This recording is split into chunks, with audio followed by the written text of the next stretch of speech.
Arina, seorang istri berhijab, terkejut saat mengetahui suaminya selingkuh dengan restu mertua.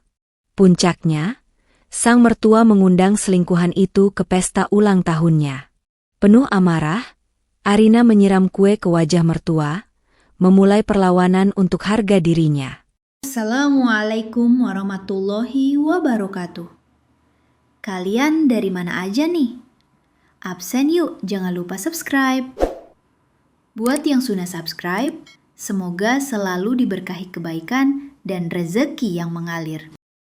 Desa Mangun Jaya selalu menyuguhkan kedamaian yang tak pernah kubayangkan sebelumnya.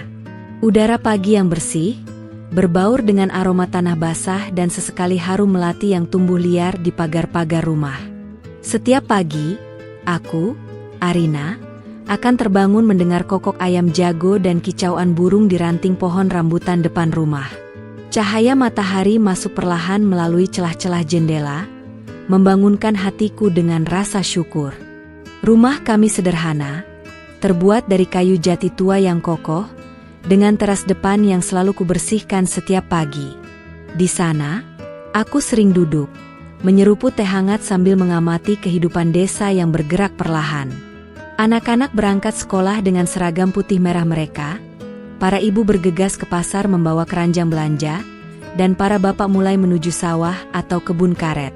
Ini adalah kehidupan yang selalu kudambakan, setelah masa kecil yang penuh gejolak.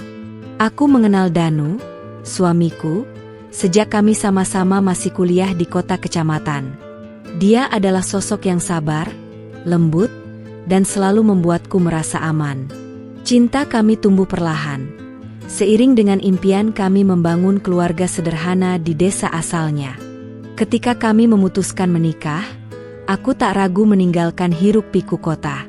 Aku mengenakan jilbab sejak remaja, dan Danu selalu menghargai pilihanku itu, bahkan sering mengingatkanku untuk selalu menjaga kehormatan diri. 2 tahun pertama pernikahan kami adalah surga dunia bagiku. Danu bekerja sebagai pengawas perkebunan di desa sebelah, pulang sore hari dengan senyum lelah namun bahagia. Kami sering menghabiskan malam di teras, bercerita tentang hari-hari kami, berbagi tawa dan sesekali mengimpikan masa depan yang lebih baik. Kami belum dikaruniai anak, namun itu tak pernah mengurangi kebahagiaan kami. Kami percaya, Tuhan akan memberikan pada waktu yang tepat. Hubunganku dengan mertua, Ibu Lastri dan Ayah Budiman, juga sangat akrab. Mereka menyambutku dengan tangan terbuka, menganggapku seperti anak kandung mereka sendiri. Ibu Lastri sering mengajariku memasak resep-resep masakan desa yang lezat, dan Ayah Budiman selalu melontarkan lelucon yang membuatku tertawa. Mereka adalah keluarga kedua yang sempurna, sebuah anugerah yang tak ternilai harganya. Namun, sekitar 6 bulan terakhir ini, ada sesuatu yang berubah. Perubahan itu datang perlahan, nyaris tak terasa pada awalnya, seperti embun pagi yang menguap perlahan. Danu mulai sering pulang larut, beralasan ada pekerjaan tambahan di kantor. Ponselnya yang dulu sering tergeletak begitu saja di meja, kini selalu dalam genggamannya, terkunci rapat seolah menyimpan rahasia. Ia juga menjadi lebih pendiam. Obrolan di teras menjadi jarang, bahkan hampir tidak ada. Matanya sering terlihat lelah, bukan lelah fisik, melainkan lelah batin. Ketika kutanya, ia selalu menjawab dengan senyum tipis.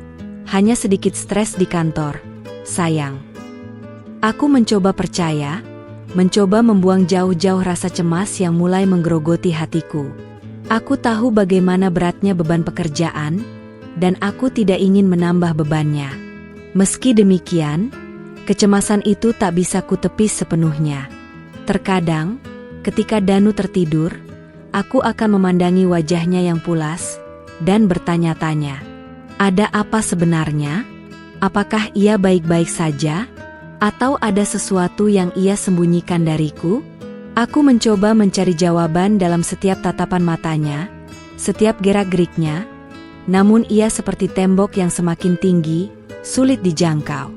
Ibu Lastri dan Ayah Budiman, yang biasanya selalu peka terhadap perubahan suasana hati kami, kini juga tampak berbeda.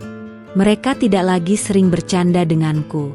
Ibu Lastri kadang terlihat menatap Danu dengan sorot mata yang sulit kuartikan, seperti campuran khawatir dan sesuatu yang lain, sesuatu yang tak ingin ia tunjukkan padaku. Ayah Budiman lebih sering berdiam diri di balai-balai, seolah menghindari pandanganku. Aku selalu berdoa di setiap salatku, memohon agar Allah menjaga keutuhan rumah tanggaku. Aku mencintai Danu, sangat mencintainya, dan aku tidak bisa membayangkan hidup tanpanya. Setiap pagi, aku akan menyiapkan sarapan kesukaannya, mengantarnya sampai ke teras depan dengan senyum terpaksa, mencoba meyakinkan diri bahwa ini hanya fase sementara, bahwa semuanya akan kembali seperti semula. Terkadang, saat berbelanja di pasar, aku akan berpapasan dengan Melati, sahabat lamaku.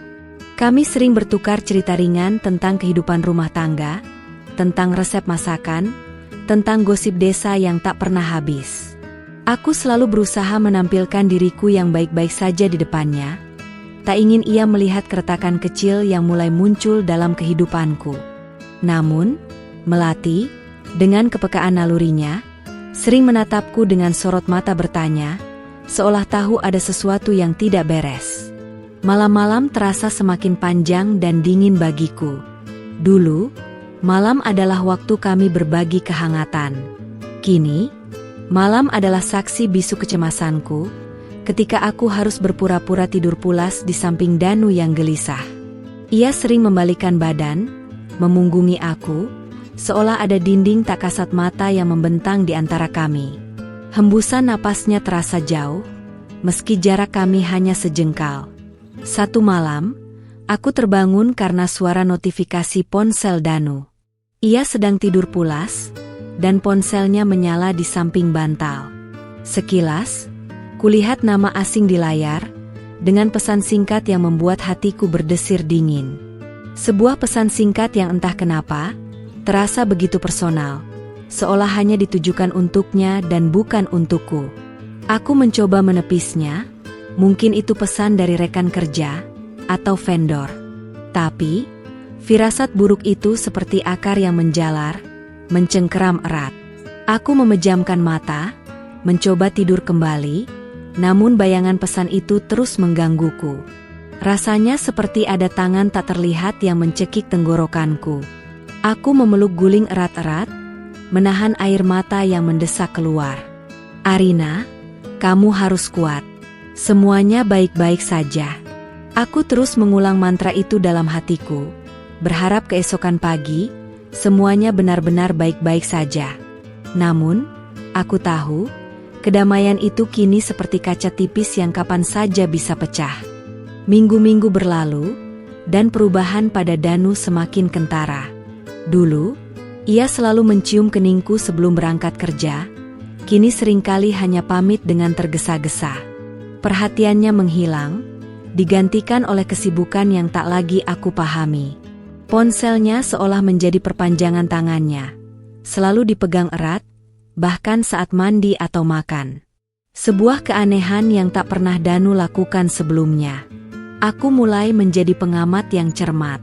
Aku memperhatikan bau parfum asing yang sesekali tercium dari kemejanya, bukan parfum Danu yang biasa kudapatkan.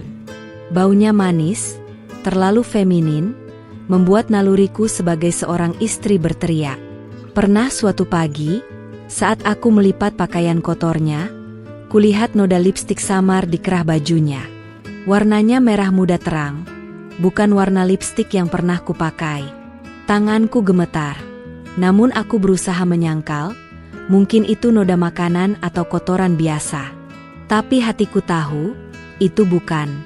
Di sisi lain, sikap Ibu Lastri dan Ayah Budiman juga semakin membuatku curiga. Mereka terlihat lebih sering berbisik-bisik, dan percakapan mereka akan terhenti tiba-tiba setiap kali aku muncul. Ibu Lastri yang dulu cerewet dan suka berbagi cerita tentang tetangga, kini lebih sering berdiam diri, memandangku dengan sorot mata yang sulit kuartikan. Kadang sorot itu adalah rasa kasihan, kadang rasa bersalah, dan kadang aku merasa ada sedikit kekesalan di sana. Suatu sore, saat aku sedang menyiram bunga di halaman, sebuah mobil sedan hitam berhenti di depan rumah. Mobil itu asing di desa kami yang mayoritas penduduknya menggunakan sepeda motor atau angkutan umum. Seorang perempuan muda keluar dari mobil itu, dengan rambut panjang terurai dan pakaian modis yang tak biasa di desa. Ia tersenyum ramah pada Ibu Lastri yang menyambutnya di teras, memeluknya erat seolah sudah lama tidak bertemu. Ibu Lastri memperkenalkan wanita itu sebagai Tiara, keponakan jauh yang baru pulang dari kota. Aku tidak tahu kenapa, tapi saat mataku bertemu dengan mata Tiara, ada perasaan tidak nyaman yang menusuk ulu hatiku. Senyumnya terasa terlalu manis, dan sorot matanya yang tajam seolah menyiratkan sesuatu. Tiara mengangguk padaku, senyumnya tetap merekah, namun matanya memindai diriku dari atas sampai bawah, seolah menilaiku. Aku membalas senyumnya, namun hatiku berdebar tak karuan. Setelah itu, Tiara menjadi sering berkunjung ke rumah mertua. Kadang ia datang sendiri, kadang diantar oleh seorang supir. Ia akan menghabiskan waktu berjam-jam di dalam rumah bersama Ibu Lastri, dan aku sering mendengar tawa mereka yang renyah dari dapur. Beberapa kali, aku tak sengaja berpapasan dengan Danu dan Tiara di teras. Mereka tampak terlalu akrab, seringkali berbagi pandangan yang terlalu lama, senyum yang terlalu hangat, yang membuatku merasa seperti orang asing di rumahku sendiri. Perasaan Arina campur aduk. Aku bingung, takut, dan curiga. Setiap malam, aku merenung di tempat tidur, mencoba mencari alasan yang masuk akal untuk semua keanehan ini. Apakah Danu bosan denganku? Apakah aku tidak cukup cantik lagi? Aku sering memandang diriku di cermin, memastikan jilbabku masih rapi, memastikan wajahku tidak terlihat terlalu lelah. Tapi aku tahu, masalahnya bukan pada penampilanku. Ini lebih dari itu. Aku mencoba mencari pembenaran. Mungkin Danu sedang banyak pikiran di kantor, makanya ia lebih sering pulang larut. Mungkin parfum itu milik teman kerjanya. Mungkin noda lipstik itu tidak sengaja menempel. Aku mencoba meyakinkan diriku sendiri dengan berbagai alasan, tapi semua itu terasa hambar. Hatiku berteriak, ada sesuatu yang tidak beres. Meskipun aku mulai merasa tidak nyaman dengan kehadiran Tiara, Ibu Lastri justru tampak sangat senang dengannya. Ia sering memuji Tiara di depanku, mengatakan betapa sopannya Tiara, betapa pandainya Tiara memasak, dan betapa cerdasnya ia. Aku hanya bisa tersenyum masam, menahan rasa sakit di dada. Mengapa Ibu Lastri, yang selalu membela dan menyayangiku, kini membanding-bandingkan aku dengan orang lain? Aku mulai bercerita sedikit demi sedikit pada Melati. Aku hanya mengatakan bahwa Danu berubah, lebih sering pulang larut dan kurang perhatian. Aku belum berani menyebut nama Tiara. Melati, dengan wajah khawatirnya, hanya bisa memberikan nasihat umum. Sabar ya, Rin. Mungkin Danu memang sedang stres. Coba ajak bicara baik-baik. Tapi aku sudah mencoba, dan hasilnya nihil. Danu selalu mengelak. Suatu akhir pekan, Danu berjanji akan menemaniku ke pasar desa. Aku sudah menunggunya dari pagi, bahkan sudah menyiapkan pakaian terbaikku. Namun, setelah menunggu berjam-jam, Danu mengirim pesan singkat, mengatakan ada rapat mendadak, dan tidak bisa menemaniku. Aku kecewa, tapi mencoba memahami. Beberapa jam kemudian, aku melihat Danu mengendarai motornya melintas di jalan utama desa, namun ia tidak sendiri. Ada seorang perempuan duduk di belakangnya, memeluk pinggang Danu erat. Rambutnya panjang terurai, dan pakaiannya sama persis dengan yang dipakai Tiara. Hatiku mencelos. Aku merasa sendiri.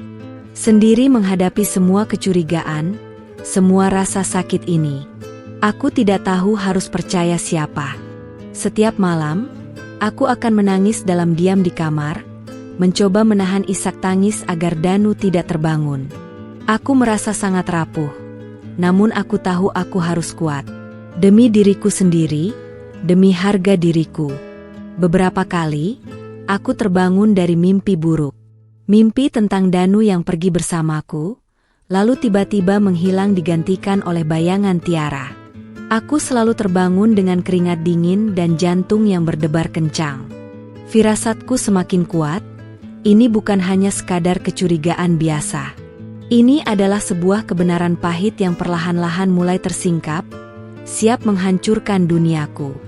Danu semakin lihai dalam menyembunyikan gerak-geriknya. Ia tidak lagi sering meninggalkan ponselnya di sembarang tempat. Bahkan saat mandi atau ke kamar kecil, ponsel itu selalu dalam genggamannya. Kunci layarnya selalu aktif, dan ia tak pernah mengizinkanku meminjam ponselnya dengan berbagai alasan.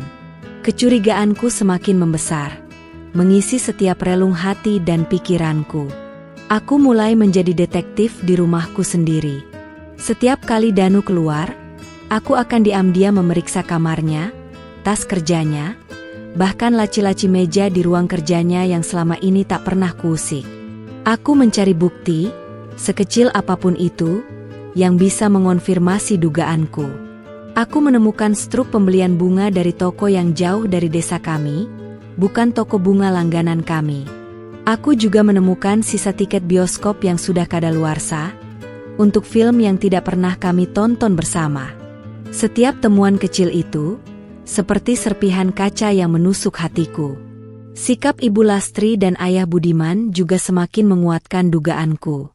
Jika dulu mereka selalu bertanya tentang hariku, kini mereka seringkali terlihat menghindariku. Ibu Lastri akan langsung sibuk di dapur jika aku masuk, atau Ayah Budiman akan pura-pura membaca koran dengan khusyuk. Pernah suatu ketika, aku mencoba bertanya pada Ibu Lastri, "Bu, Danu akhir-akhir ini kok sering pulang malam, ya? Apa pekerjaannya memang seberat itu?" Ibu Lastri langsung memotong pembicaraanku. "Ah, biasalah, Rin. Laki-laki memang begitu, kadang sibuk di luar.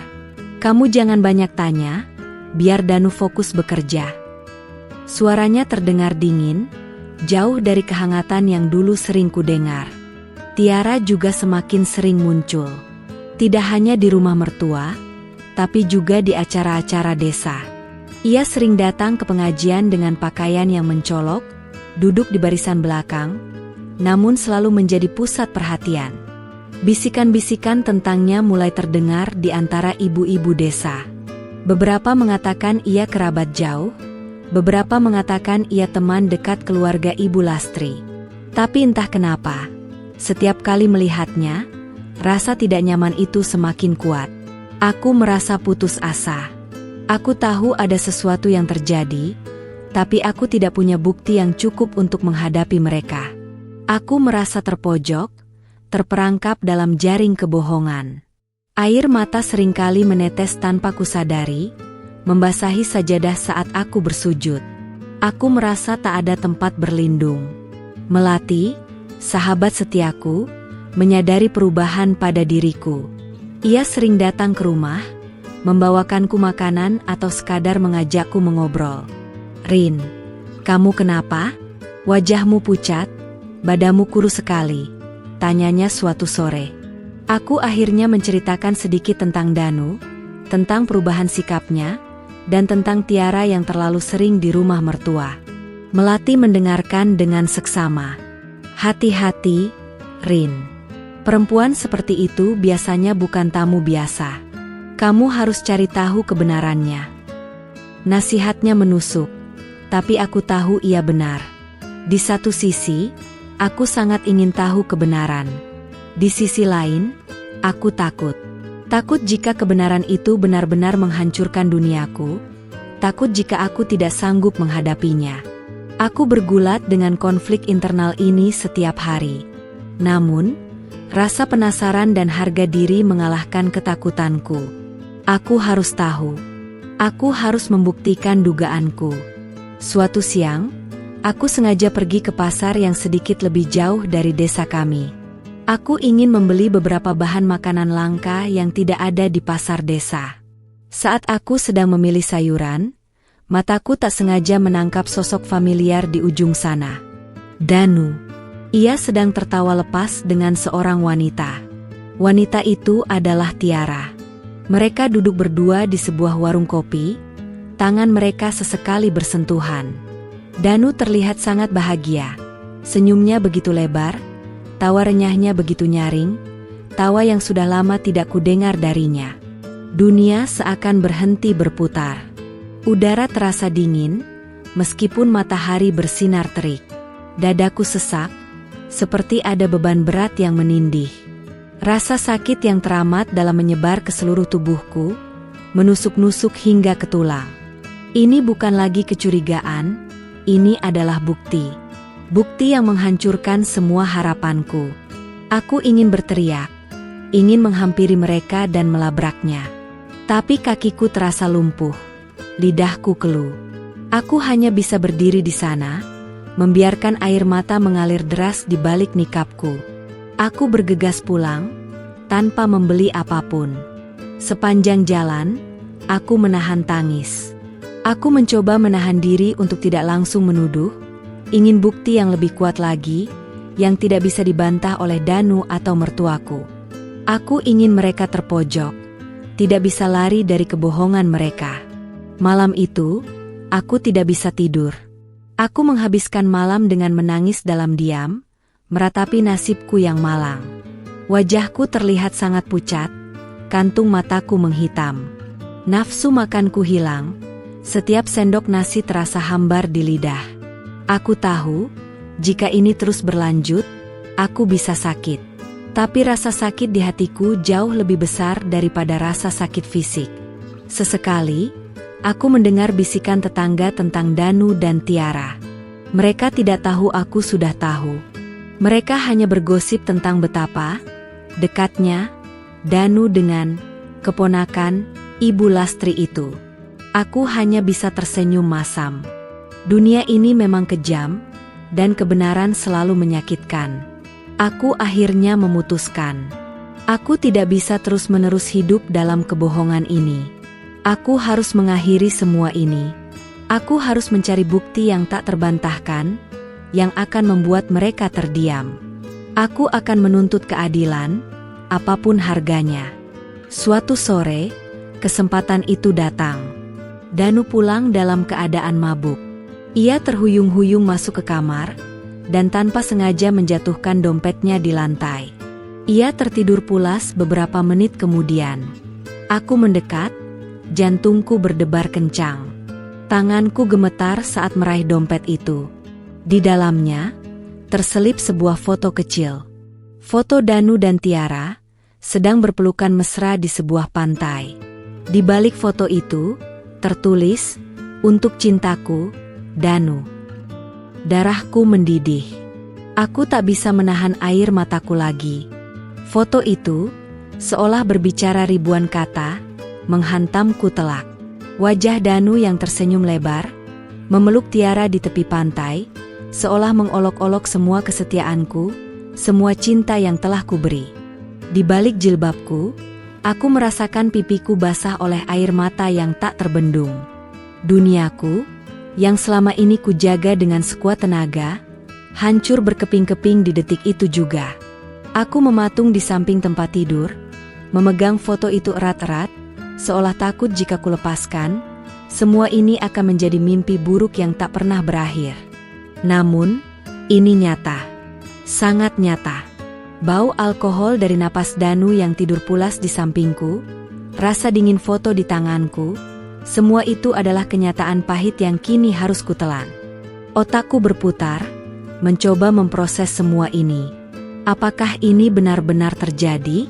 Danu, suamiku, laki-laki yang kujadikan imam, yang kuberi semua cintaku, tega mengkhianatiku seperti ini? Kilasan-kilasan memori berputar di benakku. Masa-masa awal pernikahan kami, saat Danu sering memelukku di teras, berjanji akan menjagaku sampai akhir hayat. Janji-janji manis yang kini terasa seperti racun. Tawa renyah kami saat memasak bersama. Senyumnya yang menenangkan setiap kali aku merasa lelah. Semua itu kini terasa palsu. Sebuah topeng yang menyembunyikan kebusukan di baliknya.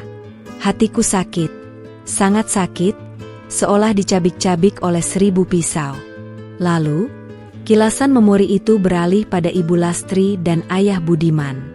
Sikap aneh mereka selama ini, bisikan-bisikan mereka, dan sorot mata mereka yang sulit kuartikan.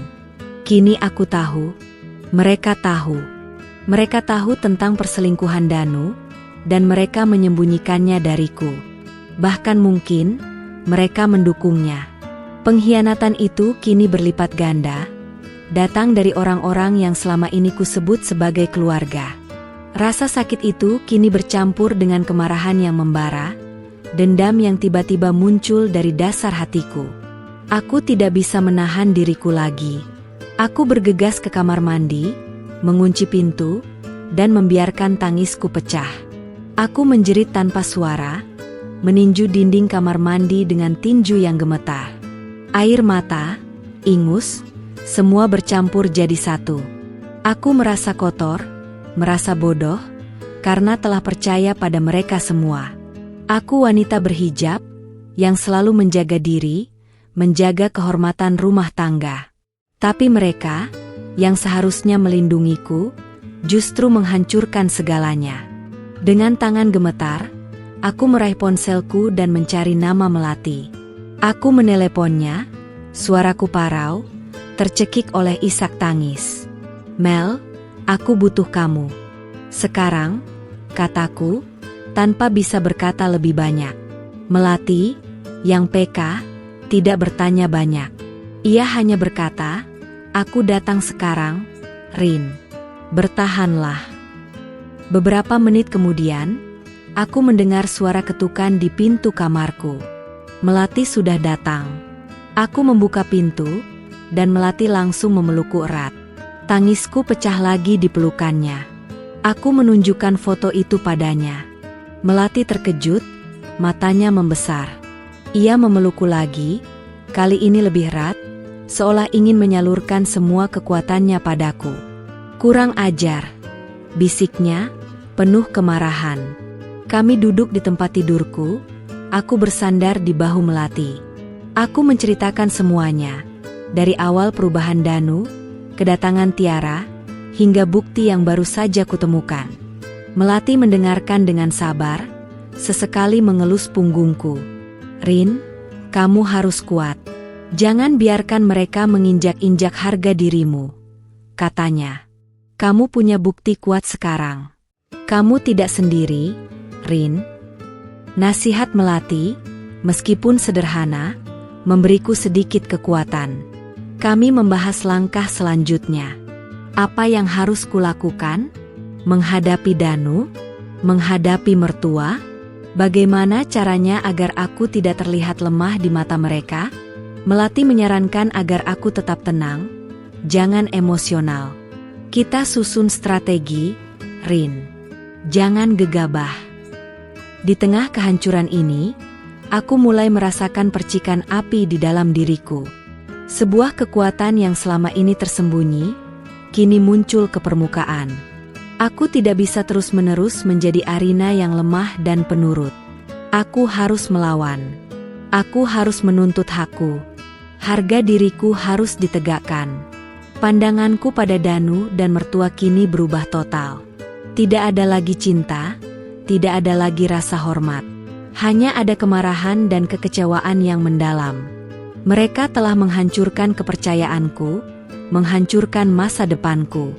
Mereka pantas mendapatkan balasan yang setimpal. Aku mengambil wudhu, lalu menggelar sajadah. Aku bersujud lama, menumpahkan semua isi hatiku pada Allah.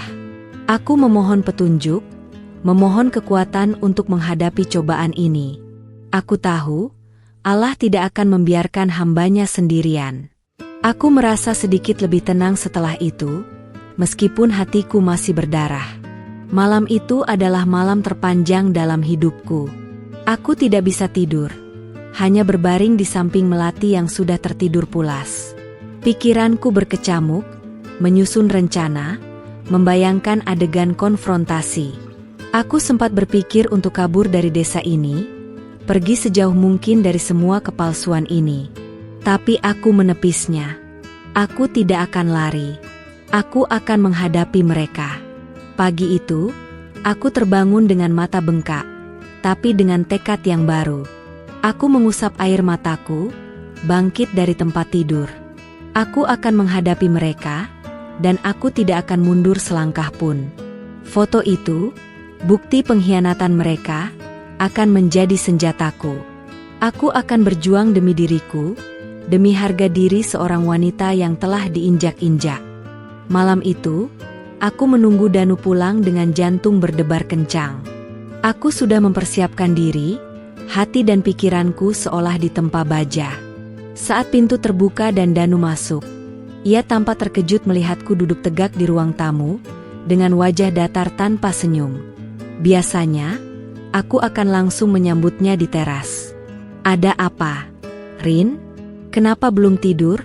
tanyanya, suaranya terdengar sedikit canggung. Ia berusaha terlihat biasa, tapi aku bisa melihat kegelisahan di matanya. Aku tidak menjawab, hanya menatapnya tajam. Aku mengeluarkan foto dari saku baju gamisku, lalu meletakkannya di meja di antara kami. Danu memandang foto itu, dan wajahnya langsung memucat. Matanya membesar, ia tergagap, Ini bukan seperti yang kamu kira, Rin." Ia mencoba meraih foto itu, tapi aku menahan tangannya. "Bukan seperti yang aku kira? Jadi ini apa, Danu? Ini apa?" Suaraku meninggi, gemetar menahan emosi. "Aku bisa jelaskan, Rin. Itu hanya salah paham." Danu mencoba mengelak, mencoba berdalih. Namun suaranya terdengar panik, dan matanya tidak bisa menatapku langsung. Kemarahanku memuncak. "Salah paham? Lalu noda lipstik di bajumu? Parfum yang bukan parfummu? Malam-malam pulang larut? Dan Tiara?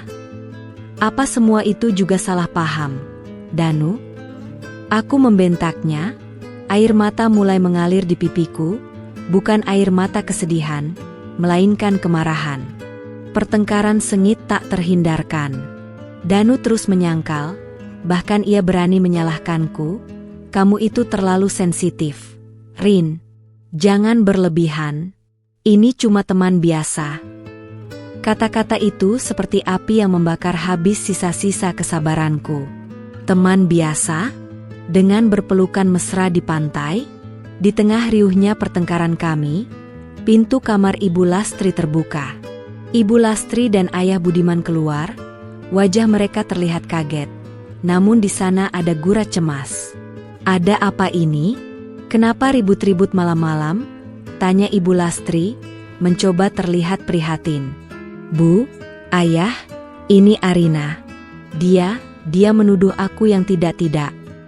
Danu segera membalikkan fakta, mencoba mencari perlindungan pada orang tuanya. Ibu Lastri langsung memandangku dengan sorot mata dingin. "Arina, kenapa kamu ini? Jangan membuat masalah, Danu itu sudah lelah bekerja."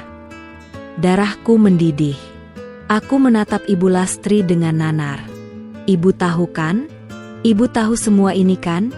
kataku, suaraku bergetar. Ibu Lastri terdiam. Ayah Budiman mencoba menarik Ibu Lastri ke belakang. "Sudahlah, Rin. Jangan memperkeruh suasana," kata Ayah Budiman, nada suaranya terdengar memerintah. "Memperkeruh suasana? Ibu dan Ayah tahu anak kalian ini berselingkuh. Ibu dan Ayah bahkan menyambut perempuan itu di rumah ini. Apa itu bukan memperkeruh suasana?" Aku tidak peduli lagi. Semua kekecewaan, semua rasa sakit karena pengkhianatan mereka, kini kuluapkan. Kalian semua pembohong, pengkhianat. Ibu Lastri menatapku tajam. "Jaga bicaramu, Arina. Danu itu anak laki-laki. Wajar kalau punya teman wanita. Kamu itu harusnya lebih pengertian." Kata-kata itu menusuk ulu hatiku. Jadi, menurut mereka, perselingkuhan itu wajar? Lalu bagaimana denganku? Bagaimana dengan janji pernikahan kami? Aku merasa terjebak. Sendiri melawan 3 orang yang seharusnya menjadi keluargaku. Aku wanita berhijab, yang selalu berusaha menjaga diri, menjaga nama baik keluarga. Tapi mereka, yang seharusnya menghargai itu, justru menginjak-injak harga diriku. Aku merasa sangat terhina. Jadi, ibu merestui perselingkuhan anak ibu ini? Tanyaku, suaraku nyaris seperti bisikan. Jadi ibu merestui Danu menghancurkan rumah tangga kami? Ibu Lastri menghela napas panjang. Danu sudah dewasa, Rin. Dia berhak memilih kebahagiaannya sendiri. Kalau Tiara bisa membuat Danu lebih bahagia, kamu harusnya mengerti. Kata-kata itu seolah tamparan keras di wajahku. Ibu mertuaku sendiri, yang dulu kupuja, kini terang-terangan membela perselingkuhan anaknya dan menyarankan aku untuk mengerti. Air mataku kembali menetes. Kali ini bukan karena amarah, melainkan karena rasa sakit yang teramat dalam. Mereka benar-benar tega.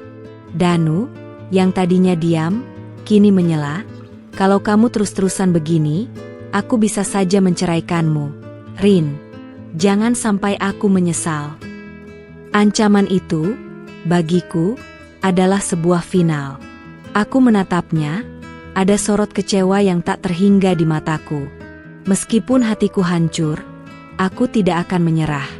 Aku tidak akan membiarkan mereka melihatku lemah. Aku adalah Arina, wanita berhijab yang kuat. Aku akan berdiri tegak, apapun yang terjadi. Melati mengirimiku pesan singkat, menanyakan keadaanku. Aku hanya membalas, "Sedang ada masalah, Mel. Nanti ku ceritakan." Aku tahu, ia pasti khawatir. Danu dan mertua akhirnya kembali ke kamar mereka, meninggalkan aku sendiri di ruang tamu yang dingin. Malam itu terasa panjang. Aku tidak bisa tidur. Aku tahu, aku tidak bisa lagi tinggal di rumah ini. Ini bukan lagi rumah bagiku. Ini adalah sangkar, tempat aku disiksa secara batin. Aku menghela napas panjang, menatap foto Danu dan Tiara yang masih tergeletak di meja. Kebencianku pada mereka kini telah mencapai puncaknya. Aku akan melakukan sesuatu. Sesuatu yang akan membuat mereka mengingat momen ini selamanya. Sejak pertengkaran malam itu, suasana di rumah terasa seperti kuburan. Danu dan aku tidak saling bicara, bahkan untuk hal-hal sepele. Kami hidup di bawah atap yang sama, namun seolah berada di dunia yang berbeda. Ibu Lastri dan Ayah Budiman memperlakukanku dengan dingin, menghindari kontak mata, dan hanya berbicara seperlunya jika memang terpaksa. Mereka seolah tak menganggapku lagi sebagai bagian dari keluarga. Aku menghabiskan sebagian besar waktuku di kamar, atau di teras belakang, menjauh dari mereka. Aku membaca Al-Quran, mencoba mencari ketenangan dalam setiap ayatnya. Aku berdoa, memohon kesabaran dan kekuatan. Meskipun hatiku masih sakit, aku tidak ingin terlihat lemah di hadapan mereka. Aku berusaha menjaga diriku agar tetap waras, meskipun rasanya duniaku sudah porak-poranda. Suatu sore, Ibu Lastri memanggilku ke ruang tamu. Aku tahu ada sesuatu yang tidak beres dari nada suaranya yang terdengar kaku.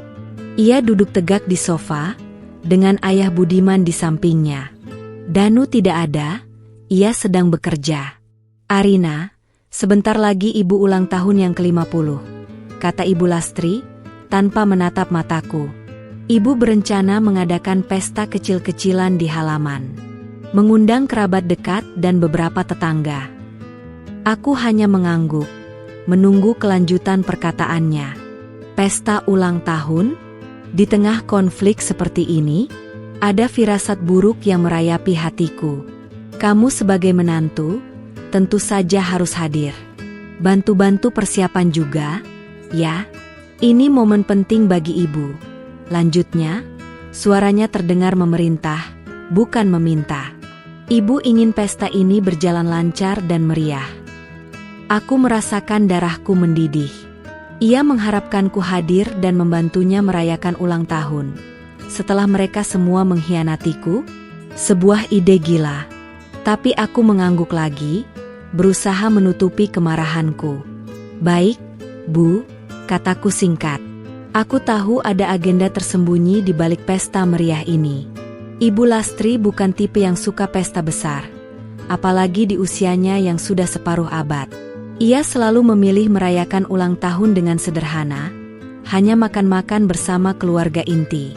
Ada sesuatu yang ingin ia pamerkan, atau ingin ia resmikan. Aku yakin, itu ada hubungannya dengan Tiara. Desas-desus tentang Danu dan Tiara memang sudah menyebar di desa, meskipun samar-samar. Beberapa tetangga yang berani, sesekali akan melontarkan pertanyaan terselubung padaku, atau menatapku dengan sorot kasihan.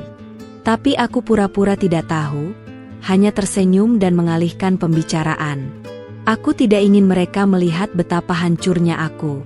Aku mencoba untuk tidak peduli, fokus pada diriku sendiri. Aku mencoba melupakan semua pengkhianatan itu, tapi kenangan itu terus menghantuiku. Melati sering menelepon, menanyakan apakah aku baik-baik saja dan mengingatkanku untuk selalu waspada. Rin, kalau ada sesuatu yang tidak beres, langsung kabari aku, ya. Aku akan selalu ada untukmu. Aku terpaksa ikut membantu persiapan pesta. Mengatur meja, membersihkan halaman, bahkan ikut memilih dekorasi. Ibu Lastri sangat bersemangat, ia terus-menerus memberikan perintah padaku, seolah aku adalah pembantunya. Aku melihatnya tersenyum, tertawa, seolah tidak ada masalah besar yang sedang terjadi di antara kami. Danu, di sisi lain, tetap diam. Ia tidak pernah membela aku di depan ibunya. Ia tidak pernah menunjukkan penyesalan atas perbuatannya. Ia hanya terlihat sibuk dengan ponselnya, atau berbincang dengan ayah Budiman dengan nada rendah. Sikapnya membuatku semakin membencinya. Bagaimana bisa seorang suami begitu tega pada istrinya? Beberapa hari sebelum pesta, Ibu Lastri meminta tolong padaku untuk menuliskan nama-nama tamu di daftar undangan. Aku melihatnya, satu persatu, mencocokkan dengan nama-nama tetangga yang kukenal. Sampai mataku terpaku pada satu nama, Tiara Indahsari. Di sampingnya, tertulis, tamu spesial. Jantungku berdebar kencang. Jadi ini rencananya? Mereka akan meresmikan hubungan Danu dan Tiara di pesta ulang tahun Ibu Lastri? Darahku mendidih. Kemarahan yang selama ini kutahan, kini meledak dalam hatiku. Ini bukan lagi hanya tentang perselingkuhan. Ini adalah penistaan. Penistaan terhadap diriku, terhadap pernikahan kami, yang dilakukan di depan umum, dengan restu dari mertuaku sendiri. Mereka benar-benar ingin mempermalukanku. Mataku tertuju pada gambar kue ulang tahun yang Ibu Lastri tunjukkan padaku. Kue bertingkat 3 yang megah, dihiasi dengan krim putih dan bunga-bunga mawar merah. Kue itu terlihat begitu indah, begitu tak bersalah.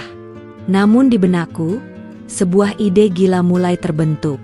Sebuah ide yang akan membalas semua rasa sakit yang telah mereka berikan padaku. Ide yang akan membuat mereka mengingat pesta ulang tahun ini selamanya. Aku tersenyum tipis, senyum yang tidak ada kebahagiaan di baliknya. Kue ini cantik sekali, Bu, kataku, suara kupaksakan setenang mungkin.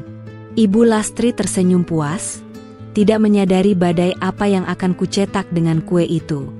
Pagi hari pesta ulang tahun Ibu Lastri, suasana di rumah riuh rendah. Aroma masakan lezat, suara tawa dan obrolan yang ramai. Semuanya kontras dengan badai yang bergemuruh di dalam hatiku.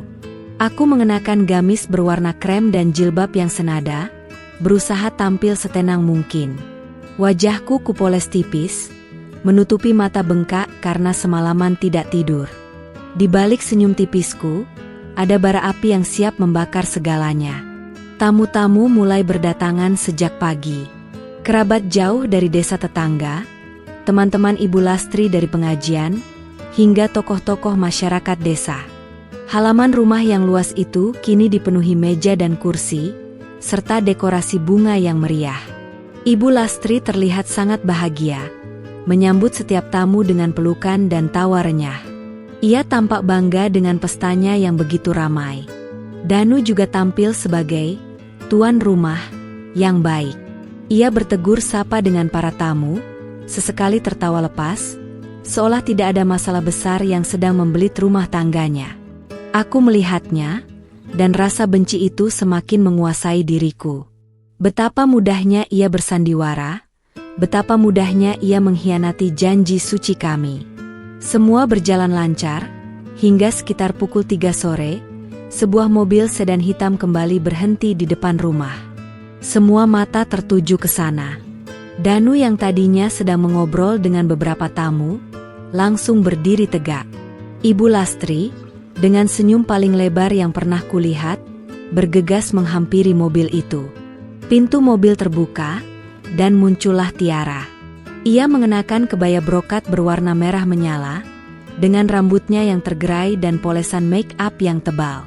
Ia terlihat sangat mencolok, sangat berbeda dengan para wanita desa yang mengenakan pakaian sederhana. Ibu Lastri langsung memeluknya erat, lalu menggandeng tangannya, seolah Tiara adalah putri kandungnya yang paling dibanggakan. "Ini Tiara, keponakan jauh saya," kata Ibu Lastri dengan bangga kepada beberapa tamu yang berdiri di dekatnya. Namun, di balik bisikan itu, kudengar Ibu Lastri menambahkan, "Calon istri Danu." Dunia seolah runtuh di depanku. Mereka benar-benar melakukannya. Memperkenalkan selingkuhan suamiku sebagai calon istri di pesta ulang tahun mertuaku sendiri, di rumahku sendiri. Aku merasa direndahkan, diinjak-injak harga diriku di depan ratusan pasang mata. Aku memejamkan mata sejenak, menahan badai emosi yang mengamuk di dalam diriku. Hatiku sakit, tapi lebih dari itu, aku merasa sangat marah. Aku wanita berhijab, yang selalu menjaga kehormatan diri dan keluarga. Tapi mereka, dengan sengaja, telah mempermalukanku di depan semua orang.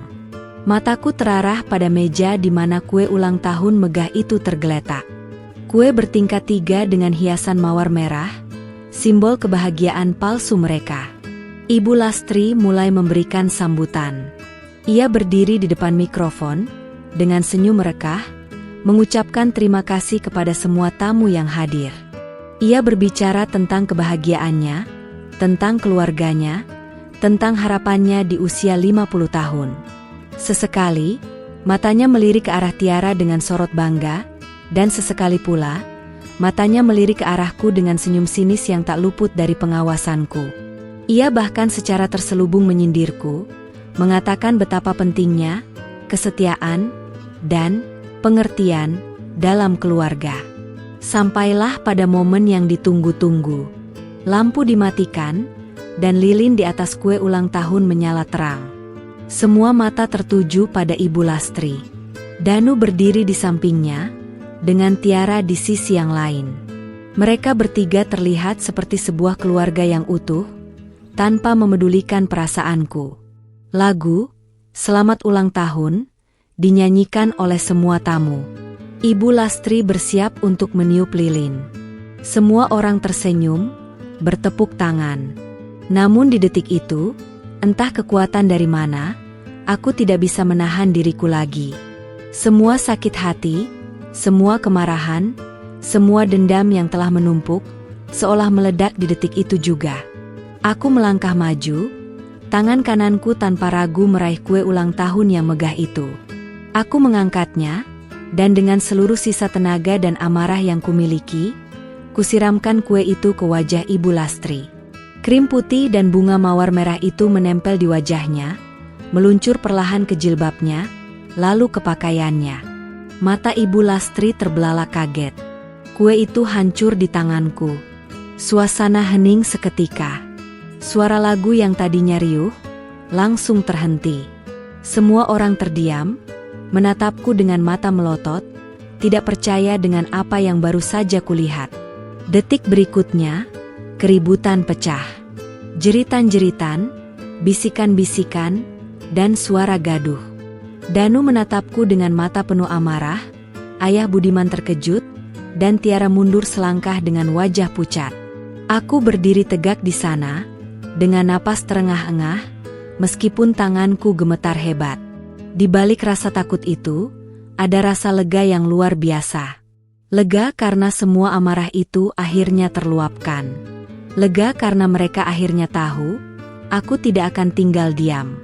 Aku menatap tajam ke arah Ibu Lastri yang kini basah kuyup oleh krim, dengan mata merah padam. Wajahnya yang tadinya penuh senyum kebahagiaan, kini berubah menjadi campuran syok, amarah, dan penghinaan. Pesta ulang tahun yang meriah itu, kini kacau balau, dan aku adalah biang keladinya. Arina, apa yang kamu lakukan? Suara Ibu Lastri melengking, penuh amarah, memecah keheningan yang mencekam setelah insiden kue. Krim putih dan bunga mawar merah menetes dari wajahnya, melumuri jilbab dan kebaya mahalnya. Ia terlihat seperti badut yang habis dilempar adonan. Danu, dengan wajah merah padam, langsung menarik tanganku dengan kasar. Apa-apaan kamu ini, Rin? Gila? Ia mencoba membawaku menjauh, tapi aku menghentak tanganku. Diam kamu, pengkhianat, teriakku pada Danu, tak peduli lagi dengan siapa yang mendengar.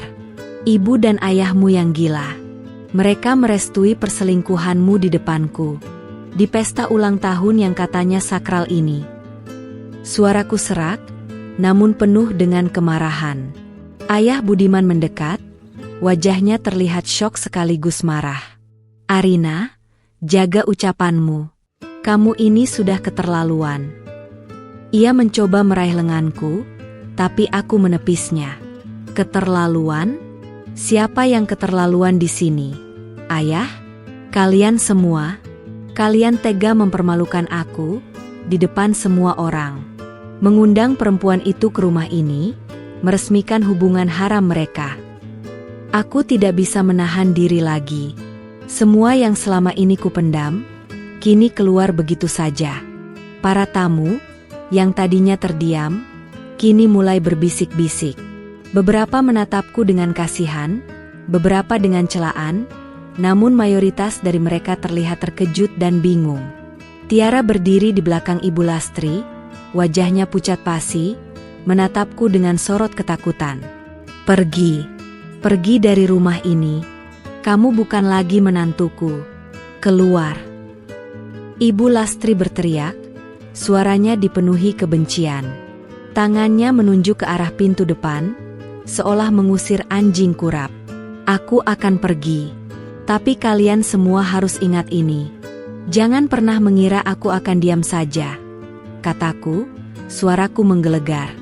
Kalian telah menghancurkan hidupku. Tapi aku akan pastikan hidup kalian juga tidak akan tenang. Danu, yang tadinya emosi, kini terlihat sedikit tenang, namun matanya tetap tajam. Pergi sana, aku tidak butuh istri gila sepertimu, katanya. Aku menatap Danu untuk terakhir kalinya, tatapan penuh kekecewaan. Lalu aku berbalik, dan berjalan menuju pintu depan. Para tamu menyingkir, memberikan jalan bagiku.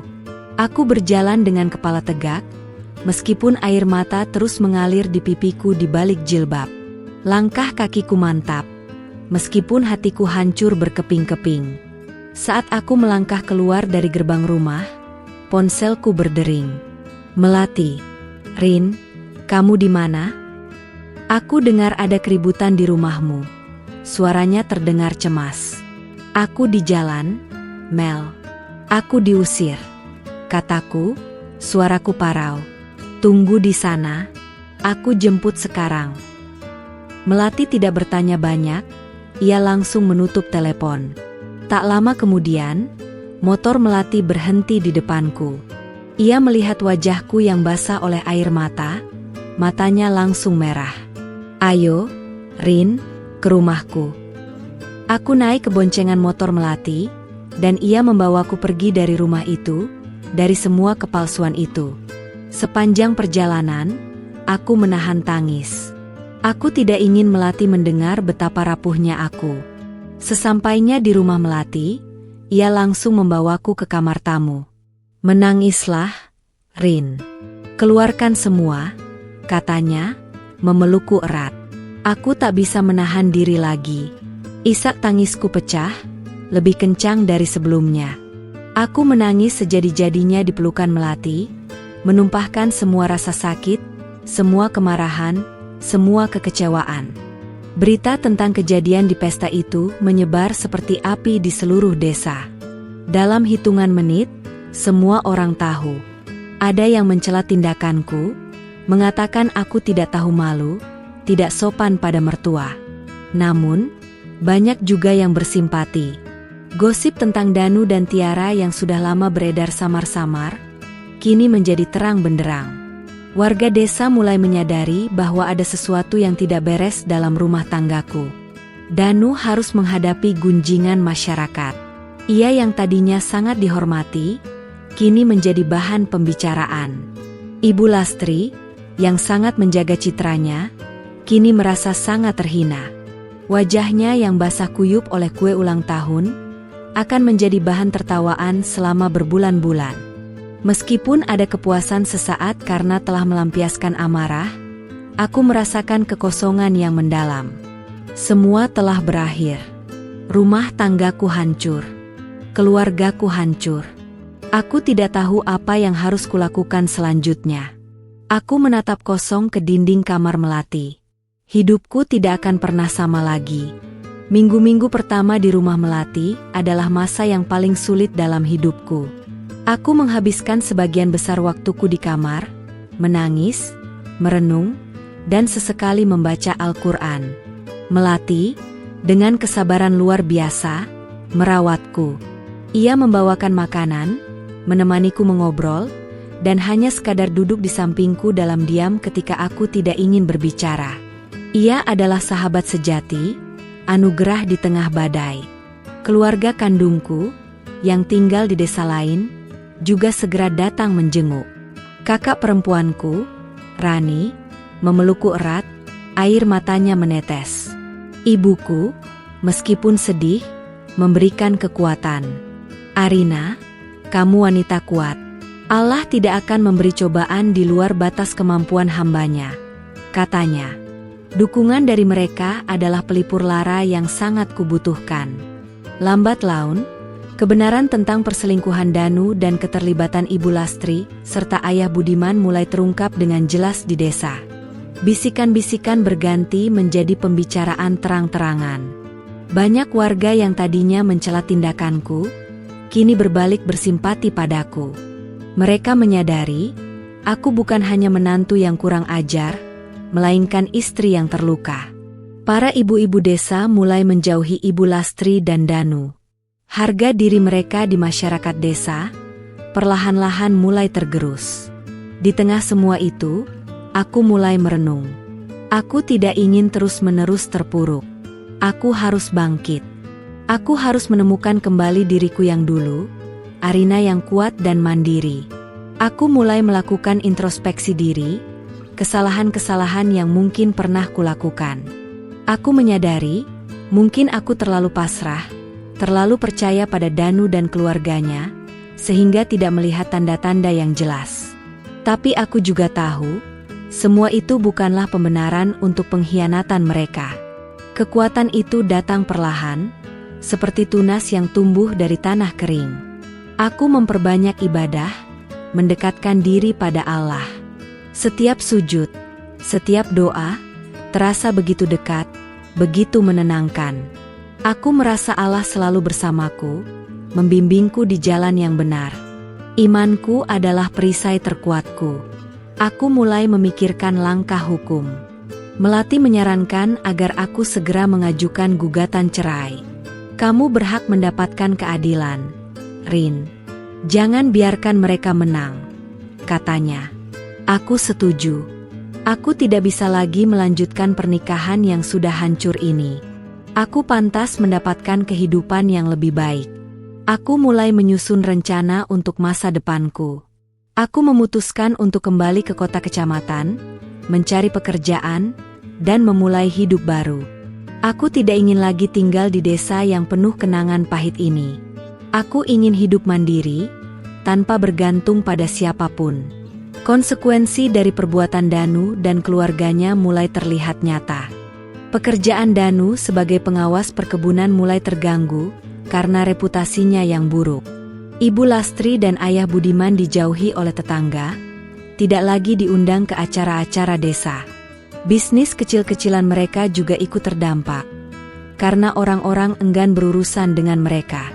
Karma itu ada, dan bekerja dengan caranya sendiri. Tiara juga tidak luput dari gunjingan. Ia tidak lagi sering muncul di desa, mungkin merasa malu atau tidak nyaman.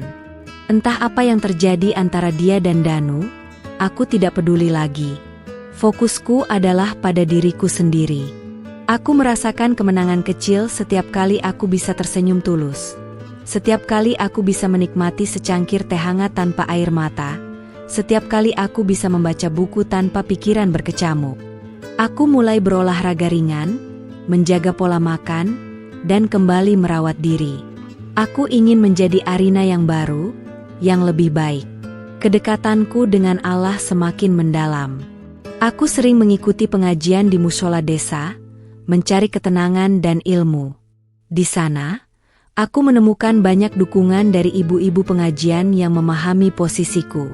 Mereka adalah sumber kekuatan baru bagiku. Aku mulai mempersiapkan diri untuk menghadapi Danu dan mertuanya sekali lagi, kali ini di meja hijau, untuk mengakhiri segalanya. Aku tahu itu tidak akan mudah, tapi aku sudah siap. Aku tidak lagi takut. Aku akan memperjuangkan hak-hakku, dan aku akan keluar dari semua ini sebagai pemenang. Aku menatap cermin, melihat pantulan diriku. Arina yang dulu rapuh, kini telah bertumbuh menjadi wanita yang lebih kuat. Bekas luka di hatiku mungkin tidak akan pernah hilang, tapi itu adalah pengingat bahwa aku pernah melewati badai, dan aku berhasil selamat. Aku siap untuk babak baru dalam hidupku. Beberapa minggu setelah kejadian di pesta ulang tahun, aku resmi mengajukan gugatan cerai. Prosesnya tidak mudah, penuh drama dan perdebatan sengit. Danu, yang awalnya terkejut, akhirnya mencoba memohon maaf dan memintaku kembali. Namun air matanya tidak bisa lagi membohongiku. Aku sudah terlalu sering mendengar kebohongan dan melihat pengkhianatannya. Hati ini sudah terlanjur mati rasa untuknya. Ibu Lastri dan Ayah Budiman juga hadir di persidangan, dengan wajah lesu dan penuh kekalahan. Mereka mencoba membela Danu, namun bukti-bukti yang kuat, termasuk foto yang kutemukan, membuat mereka tak berkutik.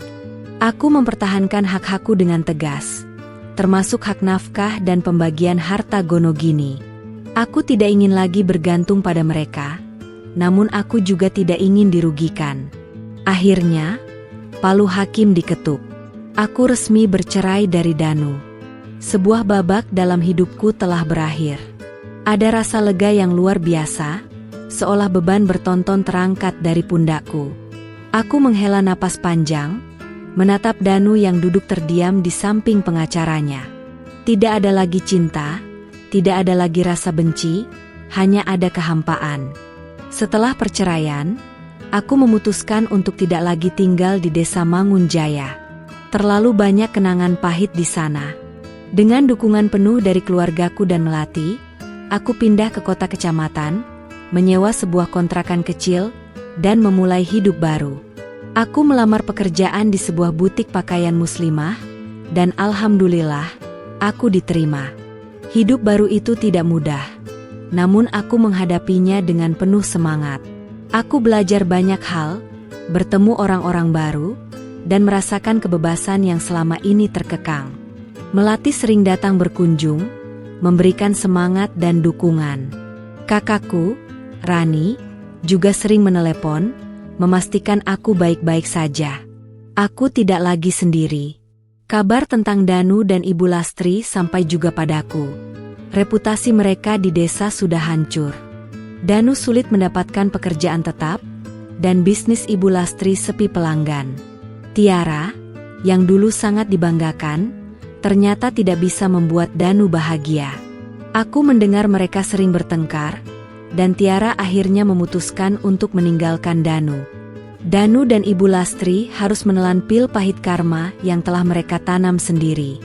Beberapa kali, aku mendengar Ibu Lastri menyesali perbuatannya melalui tetangga yang masih menghubungiku. Ia merasa malu dan menyesal karena telah mengorbankan kebahagiaan anaknya demi Tiara. Aku tidak tahu apakah penyesalannya tulus, tapi aku tidak peduli lagi. Aku sudah memaafkan diriku sendiri, memaafkan masa lalu, dan memilih untuk tidak lagi hidup dalam bayang-bayang mereka. Aku menjadi wanita yang lebih kuat, mandiri, dan beriman. Aku menemukan hobi baru, mengikuti kelas menjahit dan merajut, bahkan mulai merintis usaha kecil-kecilan menjual hijab hasil karyaku. Aku tidak pernah menyangka, di balik kehancuran itu, ada begitu banyak potensi yang selama ini tersembunyi dalam diriku. Cinta mungkin akan datang lagi suatu hari nanti, atau mungkin tidak. Tapi aku tidak lagi memikirkan itu. Kebahagiaan sejati tidak berasal dari orang lain, melainkan dari kedamaian hati dan keyakinan pada diri sendiri.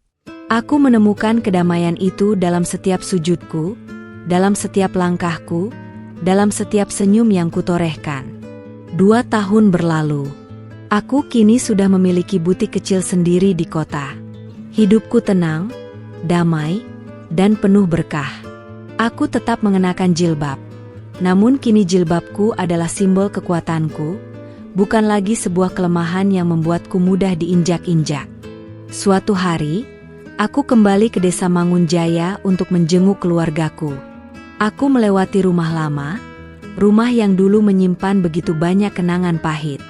Rumah itu kini terlihat sepi, tak terurus. Aku melihat Ibu Lastri dan Danu duduk di teras, wajah mereka terlihat tua dan lelah. Mereka tidak lagi memiliki senyum yang dulu. Aku hanya memandang sekilas, lalu melanjutkan langkahku. Tidak ada lagi rasa benci, tidak ada lagi dendam. Hanya ada rasa syukur. Karena aku telah berhasil melewati badai itu, dan menemukan cahayaku sendiri di ujung terowongan. Aku, Arina, telah kembali.